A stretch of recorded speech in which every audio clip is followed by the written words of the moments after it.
Have you heard of the tragedy of the commons? It's a concept that when there's a shared common resource that gets used beyond its capacity, the users of that resource all suffer because the resource itself becomes so degraded that it becomes useless.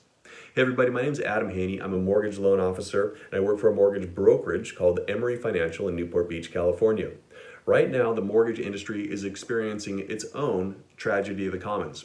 Now, the concept of the tragedy of the commons goes back to 1833, a British economist named William Forster Lloyd, who contemplated the idea of what would happen if there was unregulated sheep grazing on the common lands, known as the commons, in Great Britain and Ireland. And what he came to the conclusion was that when the resource is used so that it's not beyond its capacity, but the capacity exceeds the use, then all the users benefit the most.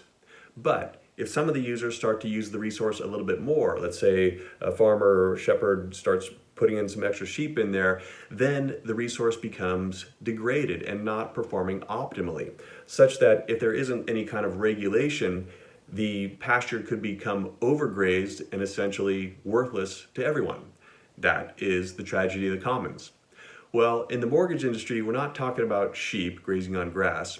Rather, we're talking about consumers grazing on the mortgage market. Well, how does that happen? The overgrazing of the mortgage industry is really happening in two ways. First, it has to do with early loan payoffs. So think about it.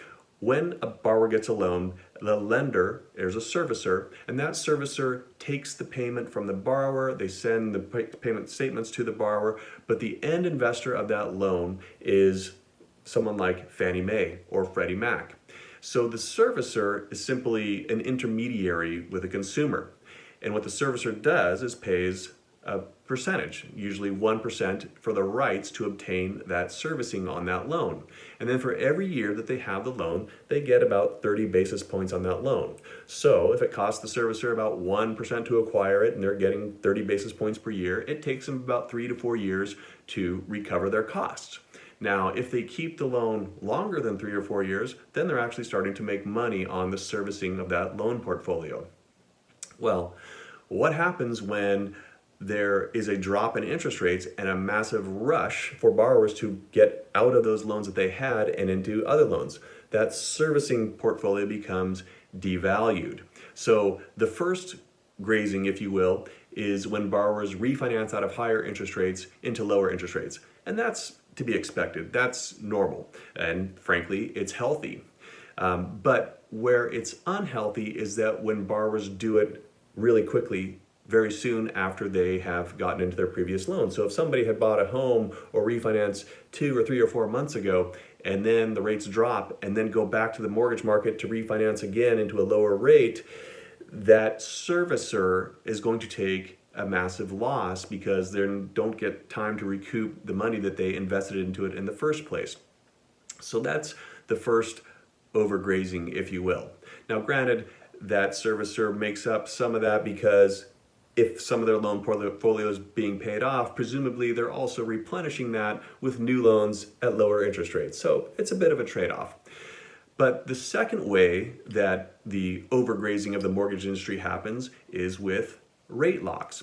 So how does that happen when a borrower locks a rate? Well, really what that is, it's just an agreement between a lender and a consumer to give a certain interest rate at a certain cost or credit for a certain amount of time or until the transaction closes. So it's a guarantee to the borrower so that they know what their payment is going to be on their loan. But the lender themselves don't know what price they're going to get or what rate they're going to get because it takes 30 or 45 days to process the loan. And that loan is not eligible for sale into the secondary market until we have a complete package loan with pay stubs and bank statements and appraisal and title report. So until that loan closes, for the lender's sake, that rate is floating. So the lender has some exposure. So again, the lender has to offer a rate that's fixed for the borrower, but at the same time, the lender is exposed. So let's say the borrower locks a rate of 3.5%. And then by the time the loan closes, the market has now moved up to 4%. Well, in that case, the lender would take a major loss because they still have to deliver that borrower a rate of 3.5%. But now when they go out to sell it on the market and the rates are 4%, they would take a major loss. And so what's happening in that case where interest rates go up, it means that the price of mortgage-backed securities, and it is mortgage-backed securities that dictate interest rates, the price of the mortgage-backed securities have come down. So lenders need some kind of a mechanism to protect themselves against this from happening so that they can offer a borrower a rate and protect themselves in the event that rates do go up and that prices come down. Well, there is such a mechanism. It's called shorting, and you may have heard of it. You can short stocks. You can also short mortgage-backed securities. And in fact, that's exactly what lenders do when they go to hedge the market and protect, when they take a rate lock and they protect that position. They protect that position by taking a short position so that if the prices come down and the rates go up, they will not lose their shirts. Okay, so what happens, however, if the prices go up? Well, in that case, when they have taken this short position, it triggers an immediate repayment of the funds that were borrowed on margin to the broker dealer. Now this gets a little bit complicated, but the long of the short, sorry to say, is that when the prices go up, it triggers an immediate repayment. So the lender now has to write a check, a very large check, to the broker dealer when the price goes up. Well, what would cause the price to go up? Well, the prices go up, I should say, what happens when the prices go up? When the prices of mortgage-backed securities go up, interest rates are coming down. So let's take this in the context of our coronavirus situation. Coronavirus hits. The stock market takes a major hit. It comes way down. So there's tremendous sell-off in the stock market. And where does money go oftentimes when it's selling off out of the stock market? It goes into the bond market because it's looking for a safe place to hide. So as stocks sell off and there becomes more and more demand for bonds, all sorts of bonds, 30-year treasury bills, 10-year treasury bills, and of course, mortgage-backed securities. So what we saw in the months of January, especially February and the first week of March, was a tremendous surge for the purchase of mortgage-backed securities. And that caused rates to really drop a lot. Well, think about those borrowers. Think about that borrower who locked at 3.5%, who said they wanted to lock at 3.5%. Well, guess what happens when they see the rate is now 3.25%? They want 3.25%. And so this becomes a problem. And this is really the second overgrazing of the mortgage market, because the borrower has done their first grazing, if you will, when they locked in that first rate, but now they want to graze over on this other pasture here with this other lender, lender A or lender B, and go grazing all around and start locking rates here and there, and maybe they lock a rate 2 or 3 times. Well, each time a rate is locked, the lender incurs a cost, and that cost is about 0.75%. And so when we have the situation that we had, where there was a tremendous surge in the price of mortgage bond securities because stocks were selling off and that caused interest rates to come down, there were massive margin calls. So remember, the lenders will hedge their positions in case the rates go up, but when the rates go down and the prices go up, the way shorting works is that it subjects the owner of that short to essentially infinite losses. Well, the broker-dealer does not want to subject themselves to infinite losses.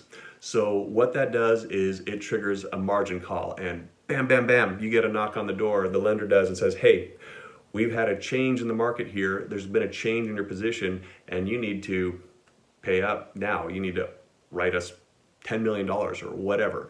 The amount of these margin call checks have been really astronomical. And so the lender might say, but hey, I've got $50 million worth of loans locked right here at 3.5%. They're going to close in 15 or 20 days. Well, maybe with coronavirus, give us 25 days, but they're going to close. To which the broker dealer might say something like, yeah, well, we know that we're going to get paid. But what we don't know is if all those borrowers who said they wanted to lock at 3.5% are actually going to stick to their word and close at 3.5%. How do we know that they're not going to try to renegotiate with you or go to a different lender and try to get, say, 3.25%? So we don't want to take that risk. Therefore, we'll take our payment now. Thank you very much. And the lender has to write this major, massive margin call check. And so it's a huge cost that lenders have, that it's just a cost of lending. But it's so exacerbated this time because of what happened in the market. And then the fact that you have a mortgage market that's kind of, running on it's like a three-legged dog, I guess, as it's kind of crippled as a lot of people are working from home and it's not operating its maximum capacity. And so lenders are having a tremendous amount of loans that were locked because there's a huge surge of people wanting to take advantage of these low rates, but then they go a little bit lower and then those locks don't get delivered. So these are really, really expensive margin calls. So here's the thing. If borrowers would stick to their word and close at the rate they locked, then the pull-through ratios on loans would be much better. And the cost to hedge these loans, these rate locks, would be less because there would be less of a risk. And with less risk, there's less cost. And so if there's less cost, then that's presumably a cost that could be a savings, I should say, that could be shared with the borrower in the form of lower interest rates. So the first sort of tragedy is that maybe the cost of borrowing is a little bit higher than it really ought to be because of consumers' behavior of not sticking with the rate that they lock. But okay, maybe that's not quite a tragedy. But what we are seeing now, as lenders have tried to cover these margin calls, because it's been a very big squeeze. Remember, they're losing a lot of money that they had on their servicing portfolio. These loans were getting paid off, and now they're having to cover these major margin checks, these margin calls.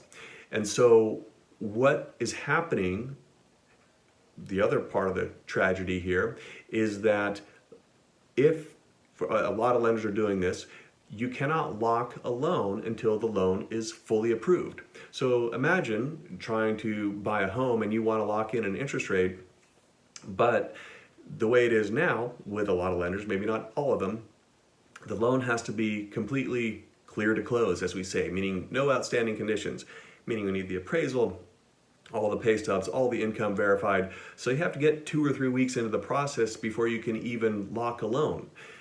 And that's a bit unnerving to not know what your rate is going to be when you're going in on the biggest purchase of your life. So that's kind of a tragedy here, that we don't know what that is going to be. And so it makes the lending experience for borrowers, maybe perhaps a little bit more, unnerving in that regard. But really, the real tragedy here is that as these lenders face these massive margin calls, there's a chance that some lenders may not make it through this, that it may cause some lenders to go out of business. What happens when the competition goes away and there's less competition? Prices go up and rates go up. And that's the tragedy of the commons in the mortgage market.